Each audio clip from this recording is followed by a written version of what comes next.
Happy Friday, folks. Like I've done a few other times, I am totally freestyling today. This week for me has been a little out of my control, which is okay. Handle it well, breathe through it, keep moving, check things off the list, move forward. So during this week, I've encountered a few different scenarios that pose questions or posed statements that I wanted to cover that are relative to the people I think who view this.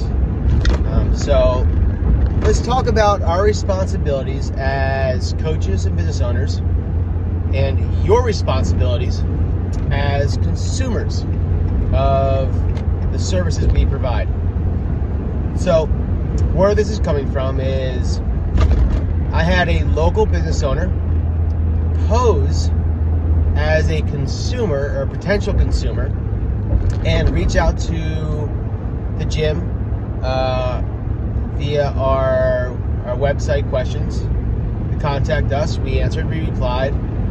This gym owner was trying to get our pricing, and without being honest about it, she was trying to get our pricing without coming in and telling us who she was and pretending to be a customer. Shady, but whatever. Who cares? As a business owner, the way she should have handled it, because she touts community and support, whatever other bullshit that came out of her mouth. She could have said, "Hey, I am so-and-so, I own this gym. Doing some market research, would love to know, if you don't mind, your price breakdown of what you charge for your facility for your group memberships." Awesome. Great question. Here's our pricing. Zero hesitation on my side. Because as a business owner, I had looked at the market we're in. I had looked at the services we provide. I had found a fair market value for the service we provide. And then I actually dropped it about 15 to 20% based off of my business goals and space, accessibility in our facility, amount of equipment, all that stuff. We have a large facility, we have a ton of equipment. We can kind of play the quantity game a little over the high price game. We're fortunate that way. So we are very, very far under market value for what we do, mainly because we are the only ones that do what we do, have the experience, know-how, and certifications that we have, all for what we offer at F13. No one else does it. They can try, they can pretend, they can try to copy, steal programming. That happens too. But they don't have the knowledge base that our coaching staff has. That's okay. So I happily gave this person, knowing who she was, I gave this person our pricing, and then proceeded to let her know that I knew she was, and that next time just be professional and ask the question. Stop trying to be shady. And then she came back with I want to be supportive of you guys and the community, and which is obviously bullshit, because if you were supportive, you would have been to some of our events or been honest about who you were. So, whatever. So your job as consumers is to educate yourselves on what you are buying.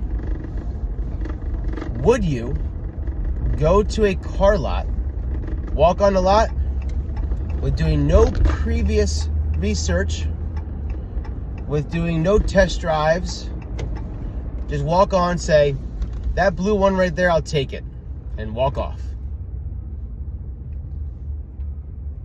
I think it's fair to assume that you would not do that. So why, when you decide to join a gym, would you walk in and let some salesman just sell you on it? Do research. look at pricing structures. When looking at pricing structures, look at what you get. What's the value of dollar spent? Do you get someone that has a weekend certification that's copy and pasting and programming they bought online? Okay, if you get that, you know what I recommend you do? Go online, pay $60 a month, and buy the programming. Join Max Fitness for $10 a month, and you saved a bunch of money. So, if you're going to a gym that buys someone else's programming, just buy it yourself. It's a hell of a lot cheaper. Go to a big box gym and do it. Alright? Because they are providing you nothing other than you're paying for somewhere to hang out. Okay? Does the gym offer class times that are conducive to your schedule? Does the gym offer quality coaching with experienced coaches? Do they know what the hell they're talking about? Can they look at a workout and explain to you why you're doing it? Can they see a limitation and say, hey, you shouldn't do this movement because, and this is why you're going to do this new movement to work the same muscle groups or same energy systems that other movement worked? Could they explain that to you? Ask the questions. When you're doing a workout at your gym, next time you go in, ask where it came from. Ask why you're doing it. Ask what the goal of the workout is. Oh, to get you lay on the floor and tired and all beat up and it's great. Well, that's not really getting anywhere, is it? All right? I want you to do your due diligence when choosing and deciding a coach and a place to train. Now, us as business owners in the fitness industry, it is our responsibility to provide a level of service to our members that matches what we charge. It is our responsibility to provide a level of service that will leave our members happy, healthy, and in a better place than when they walk through the door. It's our job. Be honest with yourself as a coach or owner. Is that what you're doing? Are you capable of that? And if you're not, that's okay, because you're not yet. Take some pride in what you do. Go out, get educated, and then you can coach at a higher level or coach correctly and help and impact people in a positive way. All right, a 2-day weekend cert is a great stepping stone into your coaching future in business. Awesome. It doesn't make you a coach. Sure as shit doesn't make you a trainer and should not make you a business owner. Sorry, those are facts, guys. If you don't agree with them, I'm sorry, but you're probably wrong. Okay? Spend time educating yourself before you try to lead and help others. You're doing our industry a disservice. You're doing your clients a disservice. And your business a disservice. Okay? Ran into something else in the last week. Someone with their CSCS and certs from school was dealing with a client who couldn't run because of their weight. 2 very bad knees, knee replacements, surgeries, all this kind of stuff. And said a replacement test for a mile run for someone with bad knees is a body weight farmer's carry.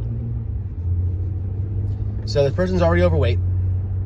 They already have bad knees, so they can't run.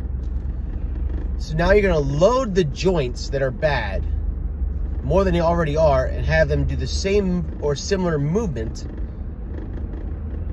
for a duration of time, which they couldn't do in the first place. Now, you don't have to be a coach or a trainer or even anybody in the physical training space to understand how idiotic that is. It's absurd.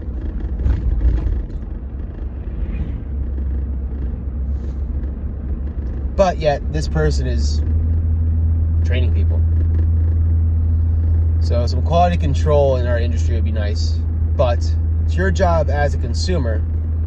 When something doesn't sound right, it probably isn't. Ask the question. Think about what you're being asked to do or told to do. If it doesn't make sense to you, ask. It probably doesn't make sense. Someone's probably just checking something off the list. Okay?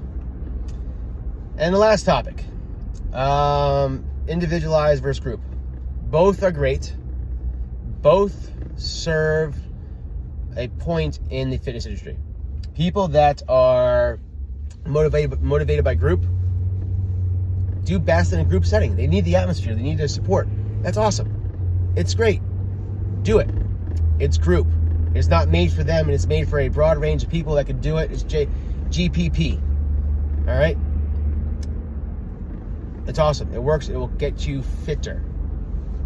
Keep you healthier if coached and led correctly. Yes, you can scale group class to fit someone's limitations if hopefully you're a competent coach. But it's not made for them if you have to scale it. Individualized. If something is individualized, it doesn't need to be scaled or changed. It's like saying you went and bought a custom suit, and then when you put it on, you had to roll up the sleeves, roll up the pants legs because they were too big, and pin the back because it was too wide. It fits now because you scaled it or adapted it. But sure as shit wasn't made for you. Common sense, folks. Common sense. If something is individualized, it doesn't need to be changed. So, that is my Friday rant. You can tell I've been pushed a little last week or so. I apologize if that came off aggressive, but sometimes you just need to hear the truth. Happy Friday, folks. Have a great freaking day. Have an even better weekend. It was tough watching the Niners lose last weekend, so I guess now we will support my wife's team, the Eagles. So I will say it publicly. It hurts, but go Birds.